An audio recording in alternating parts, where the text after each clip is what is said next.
Bismillahirrahmanirrahim. Innal hamdalillah nahmaduhu wa nasta'inuhu wa nastaghfiruh wa na'udzu billahi min shururi anfusina wa min sayyiati a'malina. May yahdihillahu fala mudhillalah wa may yudlil fala hadiyalah. Wa asyhadu an la ilaha illallah wahdahu la syarikalah wa asyhadu anna Muhammadan abduhu wa rasuluh, amma ba'du. Kita melanjutkan kitab Ar-Ruh yang ditulis oleh Imam Ibnu Qayyim rahimahullah ta'ala. Kita masuk di bab yang ke-12.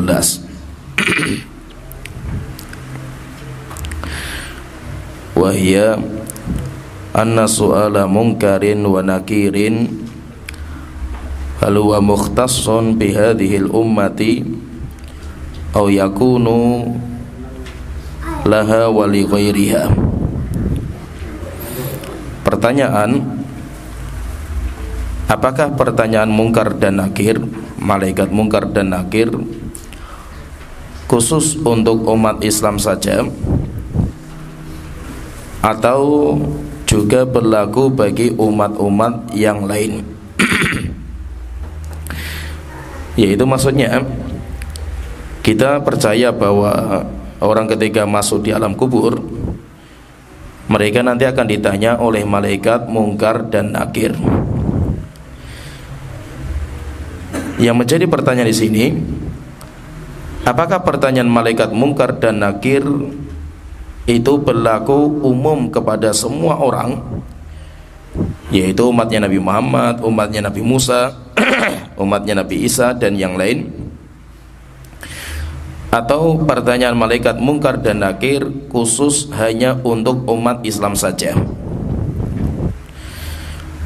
Maka dalam masalah ini para ulama berbeda pendapat menjadi 3 pendapat. Para ulama berbeda pendapat menjadi 3 pendapat. Pendapat yang pertama, dan semua yang berpendapat ini adalah ulama Ahlussunnah wal Jamaah. Pendapat yang pertama bahwa, yaitu mengatakan bahwa pertanyaan malaikat mungkar dan nakir khusus kepada umat Islam.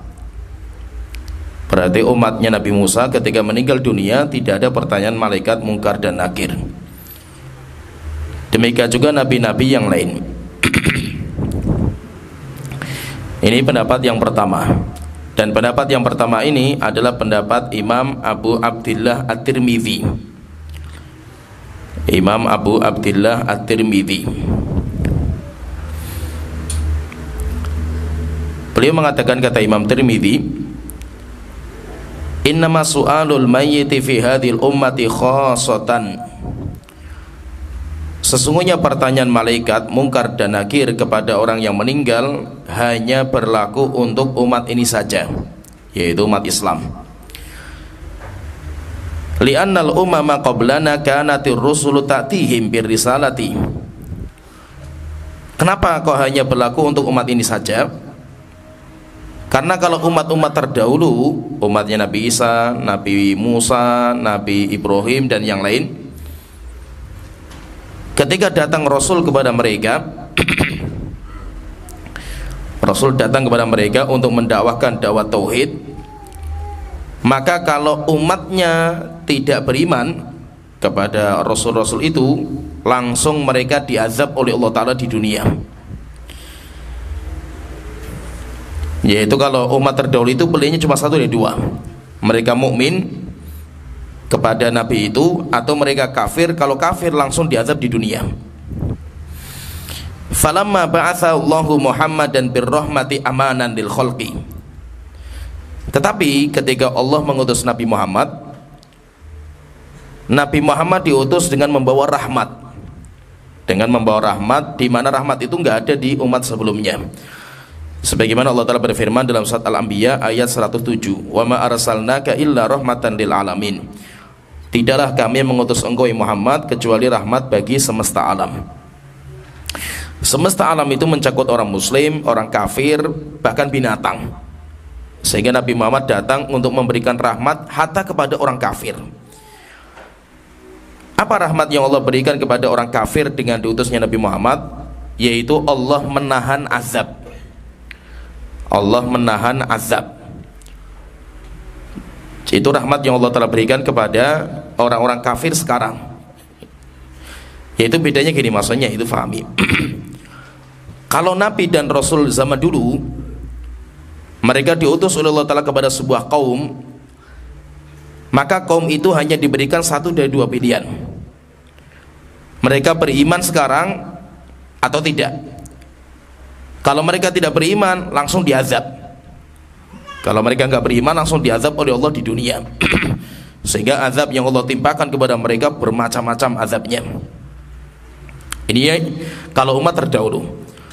Sedangkan umatnya Nabi Muhammad, kalau ada orang kafir, yaitu manusia itu pilihannya ada tiga. Pilihannya itu ada tiga. Pertama, diberikan pilihan untuk masuk Islam, maka mereka masuk Islam sekarang.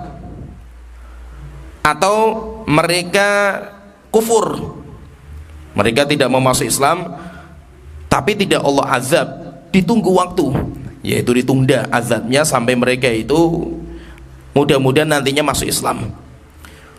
Atau yang ketiga, mereka sebenarnya tidak beriman, cuma mereka itu takut mati atau takut diperangi sama kaum muslimin, akhirnya mereka pura-pura masuk Islam. Sehingga umatnya Rasulullah itu ada tiga. Umatnya Rasulullah itu ada tiga. Mereka mukmin sejati, atau kafir. Kafir pun gak langsung diazab oleh Allah Ta'ala di dunia seperti umat terdahulu. Kemudian yang ketiga, orang-orang yang hatinya kufur tetapi menampakkan keimanan. Orang-orang munafik. Kata beliau, kata Imam Tirmidzi ini, maka ketika di umat Islam ini ada kemunafikan, di mana orang munafik ini gak jelas ini, dia zahirnya muslim tapi hatinya kufur, maka orang seperti ini harus dibongkar tentang kekufuran dia, sehingga nanti ketika orang itu meninggal dunia, Allah akan mendatangkan dua malaikat. Setiap umatnya Rasulullah meninggal dunia, datangkan dua malaikat untuk mengetes isi hatinya. Jadi isi hatinya seperti apa?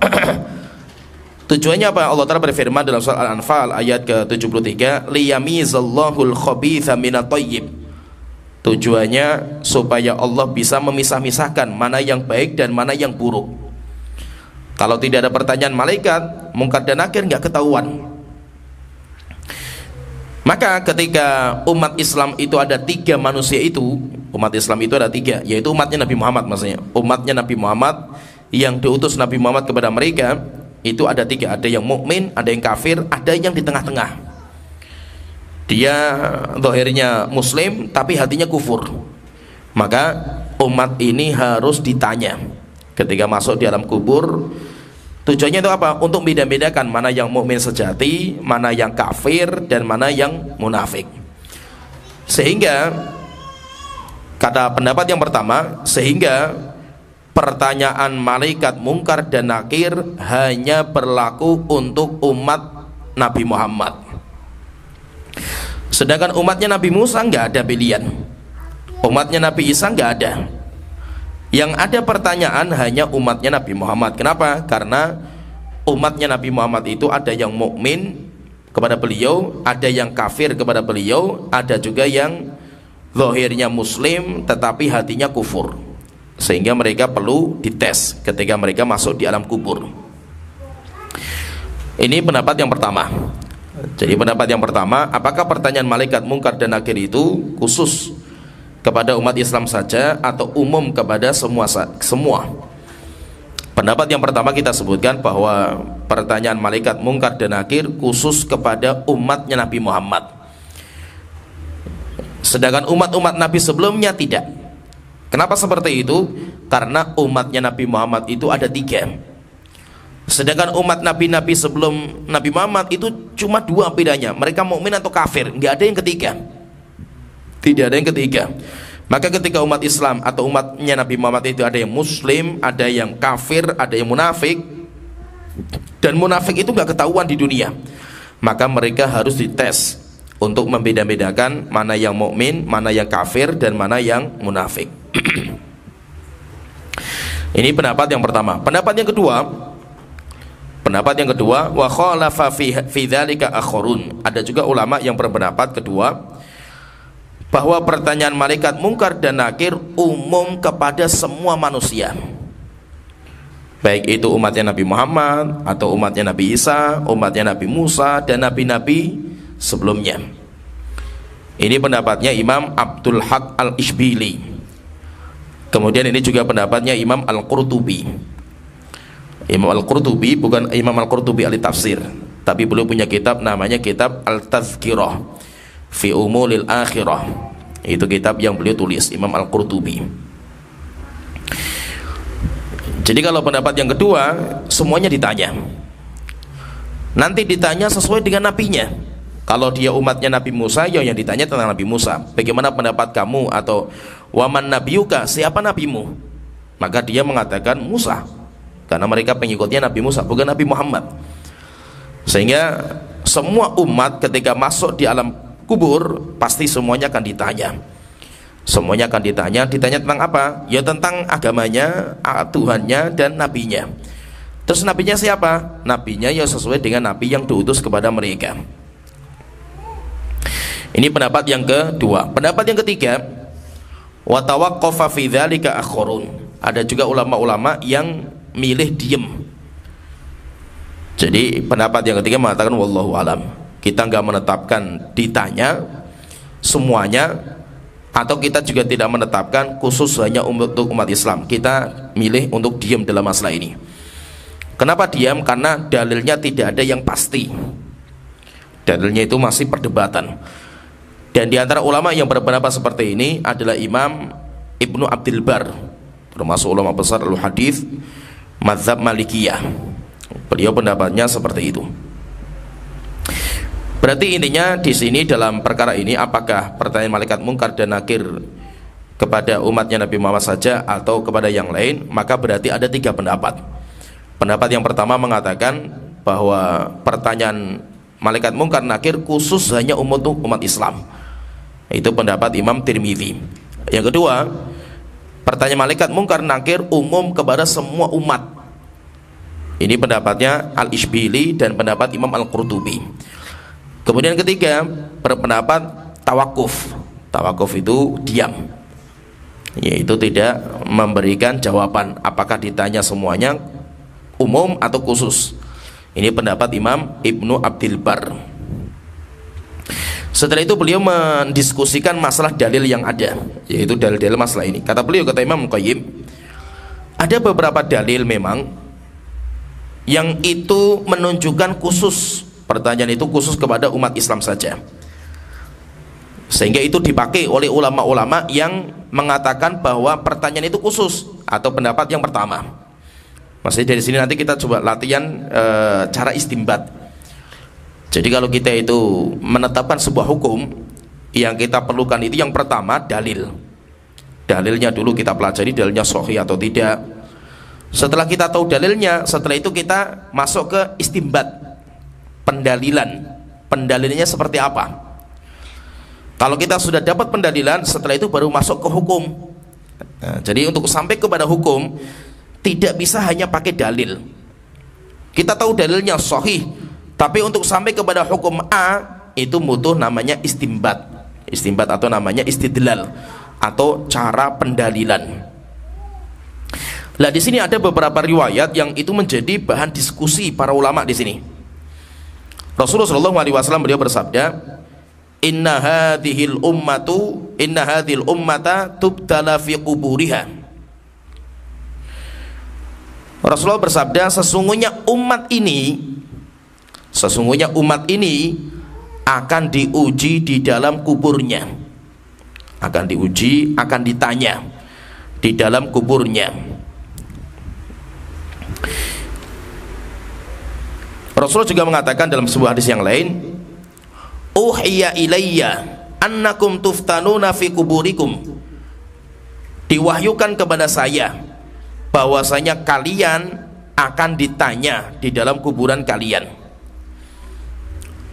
Ini dalil yang kedua. Jadi ini maksudnya semuanya berkaitan masalah pertanyaan, berkaitan masalah ujian di alam kubur. Nah di sini yang menjadi diskusi para ulama, kalimat umat ini akan ditanya di dalam kuburnya. Apakah kalimat umat ini adalah umatnya Nabi Muhammad saja, atau itu berlaku umum kepada semua umat? Maka kalau pendapat yang pertama tadi mengatakan umat ini yaitu umatnya Nabi Muhammad. Maksudnya umatnya Nabi Muhammad itu adalah umat, kumpulan orang yang diutus kepada mereka Nabi Muhammad. Itu namanya umat. Nanti umatnya Nabi Muhammad itu terbagi menjadi dua. Umatnya Nabi Muhammad terbagi menjadi dua. Yang pertama dinamakan dengan ummatud dakwah. Ummatud dakwah, umat Nabi Muhammad yang beliau dakwai. Siapa itu? Ya manusia, jin, itu semuanya umatnya Nabi Muhammad setelah beliau diangkat menjadi Rasul. Itu semuanya namanya umat dakwah. Yang kedua, umat beliau yang kedua namanya ummatul ijabah. Jadi ada umat dakwah, ada namanya ummatul ijabah. Kalau ummatul ijabah adalah umatnya Nabi Muhammad yang beriman kepada beliau. Umat Nabi Muhammad yang beriman kepada beliau itu namanya umat ijabah, umat yang memenuhi panggilan Rasulullah SAW, itu namanya ummatul ijabah. Sekarang pertanyaan misalkan ya, berarti orang-orang Kristen dan Yahudi itu umatnya Rasulullah enggak? Ini sekarang kita banyak kan, agama itu banyak sekali, Yahudi, Kristen, Hindu, Buddha, Majusi, Konghucu, atau termasuk juga ateis. Pertanyaan, orang-orang Hindu, Buddha, Konghucu, ateis, Yahudi, Nasrani, pertanyaan, mereka termasuk umatnya Rasulullah atau bukan? Ayo, umatnya Rasulullah atau bukan? Ayo. Antum lihat tetangga antum orang Kristen atau tetangga antum orang Yahudi, pertanyaan, ini orang Kristen itu umatnya Rasulullah atau bukan? Hah? Mereka umatnya Rasulullah tapi bukan umatnya Rasulullah. Terus yang benar yang mana ini? Mereka umatnya Rasulullah tapi mereka bukan umatnya Rasulullah. Maksudnya apa? Mereka umatnya Rasulullah yaitu umat apa? Dakwah. Karena mereka diperintahkan untuk beriman sama Rasulullah kan itu. Tapi mereka bukan umatnya Rasulullah, maksudnya bukan ummatul ijabah, karena mereka tidak beriman sama Rasulullah. Ya, jadi umat Rasulullah itu ada dua, ada ummatud dakwah, yaitu umat yang wajib beriman sama beliau, itu namanya ummatud dakwah.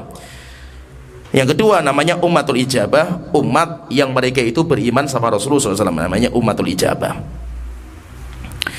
Nah, jadi di sini Rasulullah ketika mengatakan umat ini akan ditanya di dalam kuburan mereka, ini apakah umat itu, maksudnya umat ini itu adalah umatnya Nabi Muhammad atau semua makhluk, seperti kalimat rahmatan lil alamin, semua?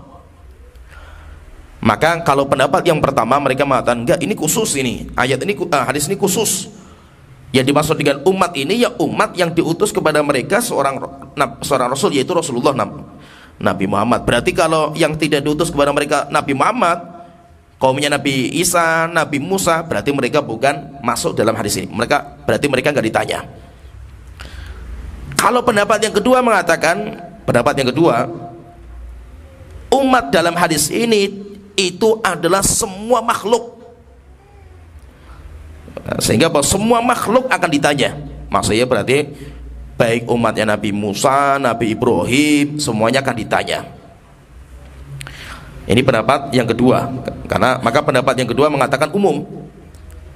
Lah kenapa kok seperti itu? Mereka kok memahaminya hadis itu seperti itu? Karena kata mereka, karena bahasa umat itu berlaku untuk umum semuanya. Contohnya misalkan binatang pun juga dinamakan umat. Binatang saja dinamakan umat. Contohnya Allah Ta'ala berfirman dalam surat Al-An'am ayat 38, wa ma min dabatin fil ardi wala ta'irin yatiru bi janahaihi. Tidak ada binatang melata yang tinggal di bumi, dan tidak ada burung yang terbang dengan kedua sayapnya di atas langit, illa umamun amsalukum, kecuali pasti ada umat-umat yang menyerupai sebelumnya. Yaitu apa? Kalau kita melihat ada burung terbang, yo dari dulu itu sudah ada sejak zaman dulu umat seperti itu.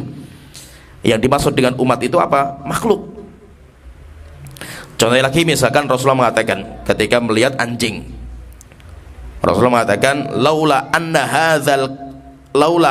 hadzal kilaba ummatun, jika seandainya anjing ini enggak termasuk umat dari umat yang Allah telah ciptakan, la amartu biqatliha, saya akan perintahkan manusia untuk membunuh anjing. Kenapa? Karena anjing itu enggak boleh dimakan. Tetapi Rasulullah tidak berani. Kenapa? Karena anjing juga termasuk umat. Demikian juga kisah seorang nabi yang digigit semut. Digigit semut, setelah itu dia marah, kemudian mencari sarang semut.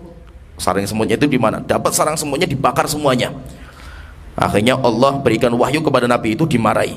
Apakah gara-gara satu semut yang menggigit kamu, aharokta ummatan minal umami tusabbih, kamu membakar satu umat, yang satu umat itu bertasbih kepada Allah Ta'ala.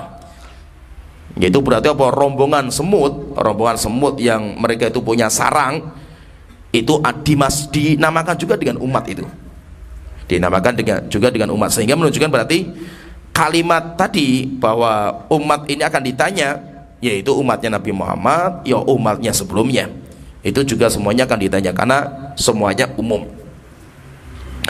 Itu namanya pendalil. Maka itu fahami ya, kita kalau bicara masalah dalil, semua ulama itu punya dalil. Cuma kenapa kok terjadi perbedaan? Terjadi perbedaan karena cara memahaminya itu berbeda-beda ya. Coba kita lihat tadi satu dalil loh, dalilnya satu, umat ini akan ditanya di dalam kuburannya. Dari satu dalil ini ada yang memahami hadis ini maksudnya hanya umatnya Nabi Muhammad saja. Ada juga ulama yang mengatakan enggak, itu umum kepada semua umat, padahal hadisnya satu. Makanya terkadang satu hadis ulama itu cara memahaminya bisa beda-beda. Maka itu perbedaan pendapat ulama itu wajar. Kita itu nggak usah kaget, nggak usah muntah-muntah lah istilahnya itu, nggak usah sampai bingung ketika mendapatkan ulama itu berbeda pendapat. Biasa. Ulama berbeda pendapat itu biasa, selama memang masalahnya itu masalah yang dibolehkan untuk berbeda pendapat. Nggak usah kita bingung lah itu. Antum ngikuti pendapat aja, silahkan diamalkan. Ada orang lain pendapatnya B, silahkan diamalkan. Nggak usah saling menyesatkan, tidak usah saling meledek. Antum amalkan pendapat antum, hormati pendapat yang lain. Gampang, jadi nggak usah terlalu pusing gitu loh dengan perbedaan yang ada. Misalkan masalah sekarang yang lagi ramai itu masalah membaca surat Kahfi di hari Jumat, nggak usah ribut, ya kan? Oh tapi ini sesat, ini dhaif ini itu, ya kan? Ya udah, dhaif kalau antum mendhaifkan, ngikuti ustadz atau ulama-ulama yang mendhaifkan, nggak usah diamalkan. Ngapain sih ribut kan gitu? Sedangkan yang mengatakan hadisnya sahih, ya silahkan diamalkan gitu. Apa sih masalahnya kan gitu? Ya, masalahnya itu apa gitu? Maka itu kita itu harus belajar lapang dada terhadap masalah khilafiyah, sehingga saya pendapatnya dulu A, setelah itu kok saya belajar lagi, oh rupanya lemah ini, ya sudah ditinggalkan pendapat itu. Tapi nggak usah menyesatkan yang lain, tidak usah menyesatkannya. Kenapa? Karena semuanya punya ulama, semuanya pendapatnya juga punya rujukan. Nah itu fahami ya, dalam kita itu mengambil sebuah hukum ada dua tahapan yang perlu kita lihat. Yang pertama masalah dalilnya dulu, sahih atau tidak dalilnya ini. Terkadang ulama sudah berbeda pendapat di sini, di dalilnya ini sudah beda.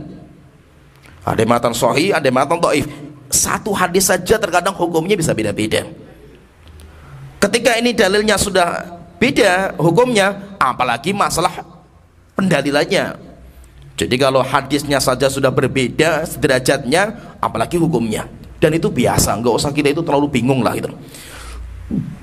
Kenapa? Karena terkadang itu ya biasanya orang-orang baru ngaji atau orang-orang yang awam, orang yang belum bisa merasakan lezatnya masalah khilafiyah, ini biasanya kalau mendengar masalah khilafiyah itu kaget-kagetan, muntah-muntah, nanti setelah itu nyesatkan sana, nyesatkan sini, dan itu bahaya. Itu memang bagi penuntut ilmu pertama itu akan melalui fase seperti itu.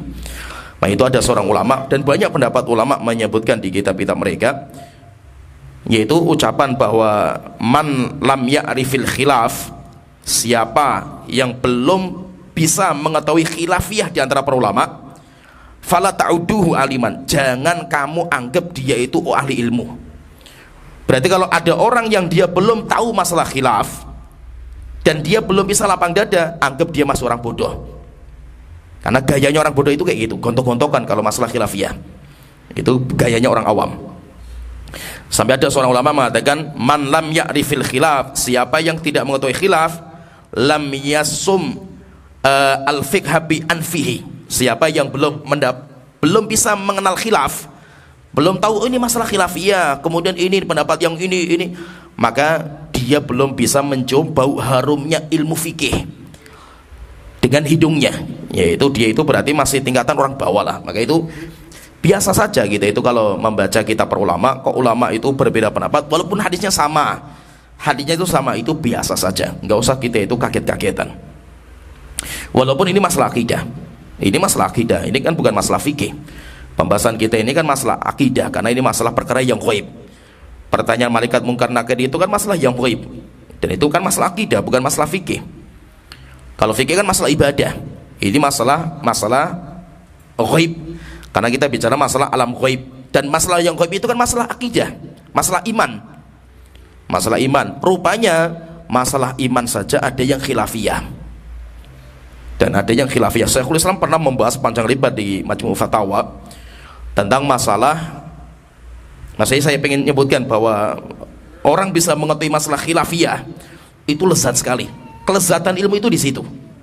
Kelezatan ilmu itu ketika kita bisa mengetahui masalah khilafiyah di antara para ulama, dan kita bisa mendudukkan ini masalah khilaf, sehingga saya ambil pendapat A dan saya hormati pendapat B, dan saya tidak bisa menyesatkan mereka. Orang sampai tingkatan seperti ini itu dia akan merasakan lezatnya ilmu. Lezatnya itu nanti di situ. Syekhul Islam pernah membahas panjang lebar di Majmu' Fatawa tentang khilaf para ulama, panjang lebar, panjang sekali khilafnya itu, yang berkaitan dengan ahlul kitab yang boleh dimakan dagingnya, sembelihan, yaitu daging sembelihannya boleh dinikahi putri mereka. Orang Kristen, seorang perempuan orang Kristen boleh dinikahi sama kaum muslimin, kan itu. Sembelihan orang Kristen boleh dimakan. Orang Kristen siapa ini? Khilafnya panjang sekali para ulama dalam masalah ini. Ada yang mengatakan orang Kristen yang kakek, nenek, dan usulnya mereka itu beriman kepada agama yang murni, Kristen yang belum dirubah, dan yang lainnya khilaf panjang. Syekhul Islam membongkar semua masalah khilafiyah ini, kemudian ulama hujahnya apa, kemudian didiskusi sama beliau. Setelah itu apa kata beliau? Setelah beliau merojehkan, setelah itu beliau mengatakan, dan masalah ini adalah masalah yang sangat lezat sekali. Setelah itu beliau mengatakan, tidak ada orang yang merasakan lezatnya pembahasan ini kecuali orang-orang yang sudah tingkatan bisa mengerti masalah khilafiyah.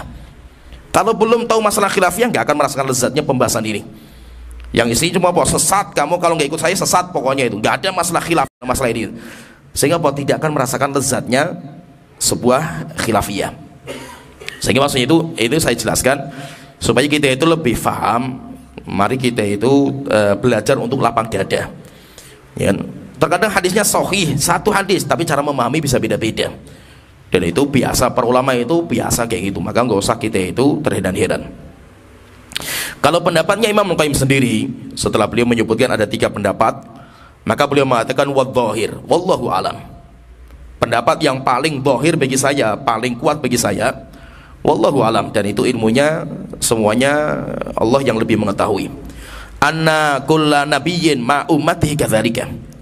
Kalau pendapat saya, pendapatnya beliau, bahwa semua umat akan ditanya bersama dengan nabi mereka masing-masing, yaitu ditanya tentang man nabiyuka, ya nabinya mereka. Wa annahum mu'adzabuna fi quburihim ba'da su'ali lahum, dan kalau mereka tidak bisa menjawab pertanyaan malaikat, mereka juga akan diazab. Contohnya misalkan umatnya Nabi Musa ditanya man nabiyuka, nggak bisa menjawab pertanyaan malaikat, azab, mereka juga akan diazab. Seperti umat Islam, wa iqamatil hujjati alaihim, tujuannya itu apa? Karena Allah ingin menegakkan hujjah kepada mereka. Kama yu'adzabuna fil akhirati ba'da su'al, sebagaimana nanti di hari kiamat mereka pun juga akan diazab oleh Allah Ta'ala setelah semuanya didudukkan, ditimbang, setelah itu ditanya, diskusi, dihisab. maka nanti mereka akan diazab. Ini tarjih dari Imam Ibnul Qayyim rahimahullah ta'ala. Jadi kalau tarjihnya beliau, bahwa pertanyaan malaikat mungkar dan nakir itu berlaku untuk semua umat yang memiliki nabi-nabi, yaitu yang mereka punya nabi, kecuali kalau umat yang tidak punya nabi. Umat yang tidak punya nabi yaitu siapa? Itu ahlul fatrah. Itu nanti ada pembahasan sendiri. Tapi kalau umat itu punya nabi, maka nanti akan ditanya man rabbuka wa ma dinuka wa man nabiyuka. Kita masuk di pembahasan yang berikutnya, bab yang ke-13. Wa ammal mas'alatu tsalitsata asyarata. Sedangkan bab yang ke-13, pertanyaan yang ke-13, wahya annal atfal hal yumtahanuna fi quburihim. Pertanyaan, apakah anak kecil yang meninggal sebelum balik mereka juga ditanya? Yaitu kalau kita punya bayi, qadarullah anak kita itu meninggal dunia ketika masih bayi. Pertanyaan, ini anak ini ditanya di alam kuburnya atau tidak? Yaitu akan ditanya sama malaikat mungkar dan nakir atau tidak. Ikhtalafan nasu fi dzalika ala qaulin. Ulama dalam masalah ini berbeda pendapat menjadi dua pendapat. Berbeda pendapat menjadi dua pendapat. Ada yang mengatakan ditanya, ada yang mengatakan tidak ditanya. Huma wajhani li ashabi Ahmad. Dan dua pendapat ini, dua pendapat ulama yang berbeda, ada yang mengatakan ditanya, ada yang mengatakan tidak. Itu juga dua pendapat ini ada di mazhabnya Hambali, yaitu di murid-muridnya Imam Ahmad. Murid-muridnya, kemudian ya dalam mazhab atau ulama-ulamanya dalam mazhab Hambali lah, mereka juga seperti itu. Ibnu Qayyim kan termasuk ulama mazhab Hambali juga, yaitu dalam mazhab Hambali saja dalam masalah ini juga mereka berbeda pendapat menjadi dua pendapat. Sehingga intinya anak kecil yang meninggal dunia sebelum balik mereka ditanya atau tidak, maka ulama berbeda pendapat menjadi dua, ada yang ditanya, ada yang tidak. Setelah itu beliau mengatakan wa hujjatu man qala innahum yus'alun. Sekarang kita belajar dalilnya. Dalil ulama yang mengatakan anak kecil akan ditanya, yaitu anak kecil itu ditanya di dalam kuburnya. Dalilnya apa? Kata mereka, annahu tushra'us sholatu alaihim. Dalil mereka yang pertama, karena dianjurkan untuk mensolatkan jenazah. Solat jenazah itu kan doa, ya kan? Solat jenazah itu kan doa kan itu. Kalau anak kecil meninggal dunia disolatkan jenazah, didoakan, berarti kenapa kita doakan? Karena dia juga ditanya. Kalau dia nggak ditanya, langsung mendapatkan kenikmatan, ngapain kita doakan kan gitu? Wong dia sudah bagus kan gitu. Seperti para nabi dan rasul, kenapa kita nggak mendoakan mereka? Misalkan para nabi dan rasul jelas mereka sudah masuk surga. Yaitu kenapa? Kata mereka karena yaitu alasannya kenapa kok anak kecil itu juga ditanya, karena dianjurkan kita untuk mensolatkan mereka. Wa doa ilahum, dan kita dianjurkan untuk mendoakan mereka di luar solat. Kalau dalam solat kan kita ada doa, di luar solat pun kita dianjurkan mendoakan. Wa su'alullahi ayyaqiyahum azabil qabri wa fitnatil qabri. Bahkan kita dianjurkan untuk minta sama Allah supaya Allah menjaga mereka dari azab kubur dan fitnah kubur. Seperti misalkan doanya Rasulullah pernah, kata Abu Hurairah, Abu Hurairah radhiyallahu anhu, beliau mengatakan annahu shalla ala janazati sabiyyin. Pernah Rasulullah SAW itu mensolatkan jenazah bayi yang meninggal dunia. Fasumi amin doaihi, dan didengar, yaitu para sahabat mendengar di antara doanya Rasulullah, Allahumma qihi azabal qabri. Tuhanku, lindungilah anak ini dari azab kubur. Lindungilah anak ini dari azab kubur. Hadis yang kedua dari Aisyah radhiyallahu anha, beliau mengatakan annahu murra 'alaiha bi janazati sabiyyin shaghir. Pernah Aisyah itu sedang duduk, tiba-tiba ada jenazah bayi yang sedang dibawa ke kuburan. Fabakat, tiba-tiba Aisyah itu menangis. Faqilalaha, akhirnya ditanyakan kepada beliau, ma yubkiki ya ummul mukminin, wahai Aisyah, apa yang membuat kamu menangis? Maka beliau mengatakan, hadza shabi baqitu lahu. Ini anak ini saya itu menangis. Kenapa? Syafqatan alaihi, karena saya itu sayang kepadanya, karena saya itu sedih kepadanya. Kenapa? Min dummatil qabri, karena anak sekecil ini dia nanti akan merasakan himpitan kubur. Anak itu nanti akan merasakan himpitan kubur. Dari Abu Hurairah radhiyallahu anhu, beliau juga pernah mengatakan, in kana la yusalli 'alan manfus. Abu Hurairah itu kalau sholat, mensolatkan jenazah, dan jenazah itu ma in amila khati'atan qattu, belum pernah beramal keburukan, yaitu bayi. Maka Abu Hurairah mengatakan, Allahumma ajirhu min azabil qabri, Tuhanku tolong jaga dia dari azab kubur. Nah, berarti intinya kalau pendapat yang pertama dalilnya karena kita dianjurkan untuk sholat jenazah, kemudian kita dianjurkan untuk mendoakan supaya Allah menjaga anak itu dari azab kubur. Kalau orang bertanya, misalkan diskusi, kan mereka kan belum punya akal gitu loh. Bagaimana mereka ditanya? Wong mereka belum punya akal, mereka belum paham syariat.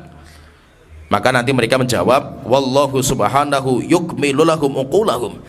Allah nanti akan menyempurnakan akal mereka di alam kubur, walaupun mereka meninggalnya masih bayi. Liya'rifu bidzalika manzilatahum, ya, supaya Allah mengetahui tentang bagaimana tingkatan mereka. Wa yulhamunal jawab, kalau dia itu orang yaitu masih bayi, nanti Allah akan memberikan ilham jawaban kepada mereka. Ya, ini pendapat yang pertama. Jadi pendapat yang pertama, mereka mengatakan bahwa bayi yang meninggal dunia sebelum balik, mereka akan ditanya. Dan yang berpendapat ditanya, jadi Syekhul Islam, ini saya sebutkan ucapan Syekhul. Kalau Syekhul Islam menyebutkan beberapa orangnya dalam Majmu' Fatawa, beliau mengatakan dalam masalah ini ulama berbeda pendapat menjadi dua. Ahaduhuma annahu la yumtahanu. Pendapat yang pertama, tidak ditanya. Ya, ini anak kecil. Wa annal mihnata innama takunu ala man kullifa fid dunya. Beliau mengatakan karena pertanyaan itu hanya ditujukan kepada orang yang sudah berakal. Berarti anak kecil tidak akan ditanya. Siapa yang berpendapat seperti ini? Qalahu ta'ifatun minhum al-qadhi Abu Ya'la. Orang yang berpendapat seperti ini adalah Imam Abu Ya'la al-Hambali, ulama besar mazhab Hambali. Imam Abu Ya'la. Demikian juga Imam Ibnu Aqil, itu juga ulama besar mazhab Hambali. Ibnu Aqil ini gurunya Imam Ibnu Qudamah, dan beliau Ibnu Aqil ini Masya Allah, ini kalau kita baca biografinya beliau itu adalah ulama yang rajin dalam menulis, sehingga tulisannya itu banyak sekali, sampai disebutkan itu beliau itu ngarang sebuah kitab, namanya kitab yaitu kitab, intinya kitab kumpulan. Yaitu ada sebuah kitab tulisan beliau, yaitu kitab yang mengumpulkan semua ilmu. Itu tebalnya 200 jilid. Imam Ibnu Aqil ini ulama besar mazhab Hambali.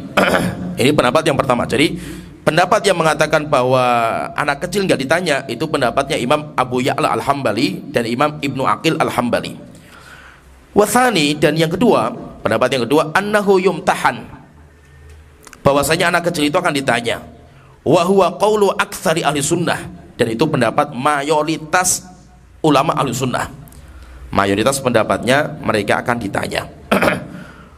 Wa naqalahu Al-Hasan bin Abdus, dan Imam Abdul Hasan bin Abdus menukilkan bahwa ini pendapat murid-muridnya Imam Syafi'i. Pendapat murid-muridnya Imam Syafi'i, mereka pendapatnya ditanya. Sehingga tadi pendapat yang pertama yang kita sebutkan di kitab Ar-Ruh, ini berarti pendapat jumhur. Pendapat jumhur yang mengatakan bahwa mereka itu ditanya, anak-anak kecil itu ditanya, itu pendapat jumhur. Kemudian yang kedua, pendapat yang kedua ini saya bacakan di kitab Ar-Ruh. As-su'al innama yakunu liman aqala ar-rasul wal mursil. Kalau pendapat yang kedua enggak ditanya. Kenapa?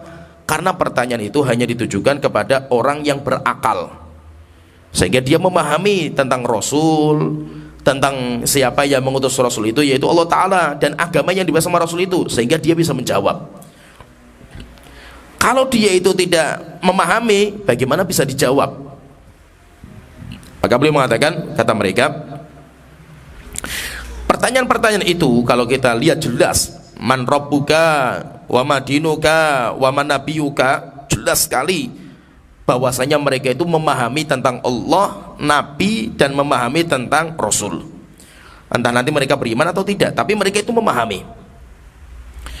Kalau seandainya anak-anak yang belum faham risalah yang dibawa sama Nabi dan ditanya, fala faidata fi hadza su'al, untuk apa ditanya? Nggak ada faedahnya pertanyaan, sehingga mereka tidak akan ditanya. Nanti ditanyakan kepada mereka, mereka didiskusikan.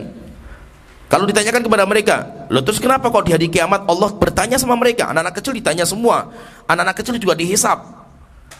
Maka mereka mengatakan, wa hadza bi khilafi imtihanihi fil akhirah. Pertanyaan di alam kubur beda dengan di hari kiamat. Apa bedanya? Fa innallaha subhanahu yursilu ilaihim rasulan. Allah mengutus kepada mereka seorang rasul, wa ya'muruhum bi ta'ati amrihi. Allah memerintahkan kepada mereka untuk taat kepada rasul itu. Wa aquluhum ma'hum, dan mereka memiliki akal. Faman ata'ahu minhum najah. Siapa yang taat sama rasul itu dia selamat. Wa man asahu adkhalahun nar. Siapa yang bermaksiat kepada rasul dia akan dimasukkan ke neraka jahanam. Fadzalika imtihanun bi amrin ya'muruhum bihi yaf'alunahu dzalikal waqti. Pertanyaan, yaitu pertanyaan di alam kubur, pertanyaan berkaitan dengan apa, yaitu apa itu, bagaimana pendapat kamu tentang Allah, yaitu apa gitu. Sedangkan pertanyaan di hari kiamat, pertanyaan tentang amal mereka yang mereka tinggalkan di dunia, yaitu beda, berarti kata mereka beda. Sehingga intinya itu tidak sama. Maka pertanyaan di alam kubur anak kecil nggak ditanya, tapi kalau di hari kiamat mereka ditanya. Terus kalau ditanyakan kepada mereka lagi, terus bagaimana menyikapi tentang tadi Rasulullah mendoakan, Allahumma qihi azabil qabri, Tuhanku tolong jagalah anak itu dari azab kubur. Maka mereka menjawab, yang dimaksud dengan azab itu bukan hanya siksaan. Terkadang azab itu apa? Kesedihan. Orang sedih itu juga sedang diazab. Maka itu Rasulullah mengatakan, innal mayyit la yu'adzabu bi bukai ahlihi. Mayit akan diazab dengan tangisan keluarganya. Yang dimaksud dengan azab ini apa? Sedih. Mayit itu akan sedih dengan tangisan keluarganya. Contoh lagi Rasulullah mengatakan, as-safaru qit'atun minal azab. Safar adalah potongan dari azab. Maksudnya apa potongan dari azab? Capek, lelah, letih, itu termasuk bagian dari azab. Jadi azab itu nggak harus disiksa. Kenapa? Karena azab itu bukan hanya siksaan. Jadi azab itu bukan siksaan. Orang sedih, capek, lelah, letih itu namanya azab, tapi dia nggak disiksa. Jadi siksaan itu beda. Maka itu intinya kalau pendapat yang kedua ini mengatakan bahwa anak kecil itu tidak ditanya oleh malaikat mungkar dan nakir. Mana pendapat yang paling kuat? Pendapat jumhur. Wallahu alam lebih kuat bahwa anak kecil mereka juga akan ditanya di dalam kuburnya. Tapi kita katakan tetap ini masalah khilafiyah. Ini adalah masalah khilafiyah dan masyhur. Khilafiyah ini adalah khilafiyah yang masyhur. Sikap kita, kalau kita ngambil satu pendapat silahkan ambil satu pendapat, tetapi yang penting jangan menyesatkan pendapat yang lain. Ya, sampai sini nanti masalah yang ke-14 akan kita sambung nanti di pertemuan berikutnya, yaitu apakah azab kubur itu terus menerus atau azab kubur itu akan berhenti. Yaitu kalau orang diazab dalam kuburnya itu apakah azab itu terus menerus sampai hari kiamat, atau nanti mereka itu dihentikan, azab kuburnya itu dihentikan. Nanti kita bahas karena pembahasannya lumayan panjang berkaitan dengan azab kubur. Ya, sampai di sini pembahasan kita, mudah-mudahan bisa bermanfaat. Wa akhiru dawana alhamdulillahirabbil alamin. Wassallallahu ala Muhammad wa ala alihi wa sahbihi ajmain.